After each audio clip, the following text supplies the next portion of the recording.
তদন্ত এনেকুৱা ধৰণে হ'ব লাগিব যাতে কোনো খাৰি যাব নোৱাৰে কোনো আজি যদি মাইকেল জেকসনৰ মৃত্যুৰ পিছত মাইকেল জেকসনৰ ডক্টৰজনক 4 বছৰ জেল দিব পাৰে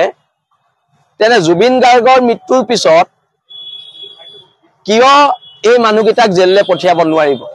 আমাৰ প্ৰশ্নটো আছে তাত আৰু এটা কথা স্পষ্ট যদি কিন্তু এৰেষ্ট নহয় তেতিয়াহলে কিন্তু অসম পুনৰ জ্বলিব ব্যক্তিগতভাৱে আপোনাৰ মন্তব্য কি হ'ব বিল আছে থানা ফলৰ পৰা আপোনালোকৰ মন্তব্য কি হ'ব ব্যক্তিগতভাৱে জুবিন গাৰ্গ মোৰ দাদা হয়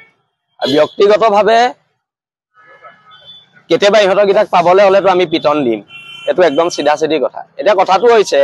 আমাৰ সাংগঠনিক স্থিতিটো হৈছে আজি আমি এজাহাৰ দিব আৰু গ্ৰেপ্তাৰ কৰিব লাগিব এতিয়া নিষিদ্ধ কৰিছে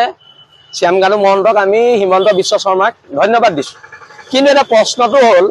কোনোবাই ফেসবুকত পোষ্ট দিলে আপোনালোকে এৰেষ্ট কৰে কোনোবাই টুইট কৰিলে আপোনালোকে এৰেষ্ট কৰে কিন্তু শ্যামকানু মহন্ত আৰু এইটো যেটো মেনেজাৰটো সিহঁতক গিটাক সুচৰাইনি জেলত ভৰাব লাগিব এখন চৰকাৰটো আমাৰ ওপৰতো এনএসএ লগাইছে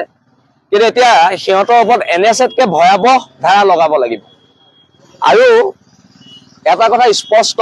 এই ফেষ্টিভেল মহন্তক জেলৰ পৰা ওলোৱাৰ পিছতো কিন্তু অসমৰ জনগণে ইয়াৰ বিচাৰ কৰিব সেটো একদম সিধা সিধি কথা এতিয়া কিয় জামিন লবলৈ সুযোগ দিয়া হৈছে নেকি এটোলে প্ৰশ্ন আছে আৰু শ্যামকানু মহন্ত কোৰ্ট আছে জুবিনৰ মেনেজাৰটো কোৰ্ট আছে এই গুটেখিনি চৰকাৰী ৰাজহুৱা কৰক নহলে কিন্তু আকৌ পুনৰ অসমৰ নৱপ্ৰজন্ম বিল আসি থানা অসম বিভিন্ন দল সংগঠন আকৌ ৰাজপথত কিন্তু নামিব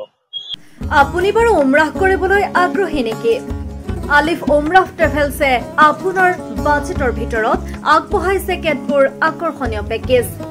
আমাৰ পেকেজসমূহ হৈছে সুপাৰ সেভাৰ ৮৫,০০০ৰ পৰা ডায়মণ্ড ১,১০,০০০ লৈকে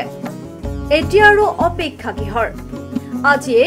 7002343617 নম্বৰত যোগাযোগ কৰক আৰু বুকিং কৰক আপোনাৰ পছন্দৰ পেকেজ